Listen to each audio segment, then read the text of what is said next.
ভিন রাজ্যে আলু রপ্তানির দাবি নিয়ে ধর্মঘটের পথে আলু ব্যবসায়ীরা। বিগত বেশ কিছুদিন ধরেই পশ্চিমবঙ্গ প্রগতিশীল আলু ব্যবসায়ী সমিতি দাবি তুলেছিল উড়িষ্যার মতো রাজ্যে আলু রপ্তানি করতে দিতে হবে। সেই নিয়ে রাজ্যের সাথে একাধিক মিটিংয়ের সামিল হয়েছে ব্যবসায়ী সমিতি। তবে সুরাহা না মেলায় একাধিক দাবি নিয়ে মঙ্গলবার থেকে ধর্মঘটে নামল আলু ব্যবসায়ী সমিতি। সিঙ্গুরের রতনপুর আলু ব্যবসায়ী সমিতির ডাকে রতনপুর অঞ্চলেও সব আলুর ব্যবসা বর্তমানে বন্ধ। যদিও এই ব্যবসায়ী সমিতির সম্পাদক সুকুমার সামন্ত জানান, পশ্চিমবঙ্গ প্রগতিশীল আলু ব্যবসায়ী সমিতি অনির্দিষ্টকালের জন্য ধর্মঘট ডাকলেও রতনপুরে অনির্দিষ্টকালের জন্য তা বন্ধ রাখা সম্ভব নয়। তাই আগামীকাল থেকেই আগের মতোই ব্যবসা চলবে। পাশাপাশি তাদের দাবি নিয়ে তিনি জানান, আমাদের দাবি বর্ডার খুলে দিতে হবে, যাতে আমরা উড়িষ্যায় আলু রপ্তানি করতে পারি। দেখুন, আমাদের যে আজকে কর্মবিরতির ডাক দেওয়া হয়েছে সারা রাজ্যব্যাপী, এটা একমাত্রই কারণ হচ্ছে যে আমাদের ভিন রাজ্যে যে আলু সরবরাহ করা হয়, বরাবর করা হয়ে থাকে এবং সেটিতে বাধা পড়েছে, বর্ডার সিল করে দেওয়া হয়েছে। তারই প্রেক্ষিতে আমরা আজকে আমাদের কর্মবিরতি পালন করছি। তো আমাদের রাজ্য সংগঠন পশ্চিমবঙ্গ প্রগতিশীল আলু ব্যবসায়ী সমিতি অনির্দিষ্টকালের জন্য কর্মবিরতি পালন করার জন্য আমাদের বলেছেন। কিন্তু আমাদের সিঙ্গুর এই রতনপুর মোড় ব্যবসায়ী সমিতি, আমরা সিঙ্গুর অনির্দিষ্টকালের জন্য বন্ধ করতে পারবো না বলে দিয়েছি, সরাসরি বলে দিয়েছি আমাদের ওই রাজ্য মিটিংয়ে। কারণ আমাদের কলকাতার পাশে, আমরা কলকাতা থেকে আমাদের উপর প্রচুর চাপ থাকে, মাননীয় মুখ্যমন্ত্রীরও চাপ থাকে এবং আমাদের সরকারকে সহযোগিতা করার জন্য আমরা সমিতির সংগঠনের মান্যতা দিয়ে, পশ্চিমবঙ্গ প্রগতিশীল আলু ব্যবসায়ীকে মান্যতা দিয়ে আমরা আমাদের একদিনের আজকে প্রতীকী কর্মবিরতি পালন করছি। আমাদের আগামীকাল যেমন চালু ছিল তেমনই চালু থাকবে। আমরা শুধু একদিনের জন্যই এটা করছি, সংগঠনের সাথে।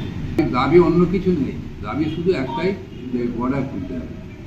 রাজ্য কমিটির দাবি যে বর্ডারটা খুলে দিতে হবে। বর্ডার না খুললে আমাদের রাজ্যে যে আলুগুলি ভিন রাজ্যে যায়, সেই আলুগুলো এখানে পড়ে পড়ে মার খাবে, পরে আরো ক্ষতি হবে। এই ব্যবসায় কর্মরত বেশ কিছু কর্মীরা জানান, আলুর দাম বাড়ানোর দাবি রাখলেও সেই দাবি এখনো পূরণ করা হয়নি। থেকে বন্ধ, কাল থেকে বলা হয়েছিল, আজ থেকে বন্ধ পুরো। এবার কালকে আজকে মিটিং হবে, কি জানানো হয় তারপর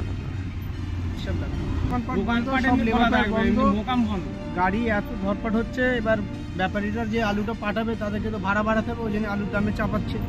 না চাপালে তো করতে হবে না, ওই জন্য ধর্মঘট ডাকা হয়েছে। পাশাপাশি তারা আরও জানান, গাড়ি নিয়ে যাওয়ার সময় রাস্তায় দাঁড় করানো গাড়ি পুলিশ আটকে রাখে, বিভিন্ন জায়গায় বিভিন্ন টাকা চায় পুলিশ। দাঁড়ানো গাড়ি তুলে চলে যাচ্ছে, আর আমরা কোথায় কাটবো? আমাদের গরিব দুঃখী লোক তো, আমরা দিন আনা দিন খাই। পুলিশের চাপ, ওখানে গেলে বলে 50, ওখানে গেলে 100, ওখানে গেলে বলে 150, তাহলে কোথা থেকে আমরা কাটবো? তাহলে আজকে বসে গেলাম, আজকে রোজগারটা আমার গরিব লোককে রোজগারটা কে দেবে? আজকে যে বসে গেলাম আমরা কে দেবো? দাঁড়ানো গাড়ি নিয়ে চলে যাচ্ছে, আপনি শুনুন না, দাঁড়ানো গাড়ি নিয়ে চলে যাচ্ছে। আমরা একটাই চাই যে ওরা ওখান থেকে ওভারলোডটা বন্ধ করুক, যে যেখানে গাড়িগুলো লোড হচ্ছে সেখানেও বন্ধ করুক। ধরুন দাঁড়ানো গাড়ি, ড্রাইভার খালাসি দাঁড়িয়ে আছে, তাদেরকে তুলে সমেত একদম নিয়ে চলে যাচ্ছে। পুলিশের চাপ, এত চাপ রাস্তাঘাটে। আমাদের যে লোন ফোন নিয়ে আছে তারা দিতে পারছে না, আমাদের ড্রাইভার খালাসি, তাদের কাজ বন্ধ হয়ে যাচ্ছে, গাড়ি মালিক ছাড়াচ্ছে না। এবার এক মাসে যদি 2 লাখ 3 লাখ টাকা যদি ফাইন করে, ড্রাইভার মালিক কী করে ছাড়াবে? এবার আমরা রোজগারে বন্ধ, সবাই বন্ধ হয়ে দাঁড়িয়ে আছি। আমরা এখন কী বক্তব্য আমরা দেখি হয়, এক মাসে 3 বার 4 বার গাড়ি দাঁড়ানা গাড়ি আমাদের বাড়ির সামনে দাঁড়িয়ে আছে গাড়ি, সে দাঁড়ানা গাড়ি এমবিআই তুলে নিয়ে চলে যাচ্ছে। সেখানে কেউ শাসন, কেউ কিছু করতে পারছে না। মূলত এই সব দাবি নিয়েই মঙ্গলবার থেকে ধর্মঘটে নামলো আলু ব্যবসায়ীরা। দীপ মহাপাত্রের সঙ্গে সৌরভ রায়ের রিপোর্ট, বঙ্গদর্পণ।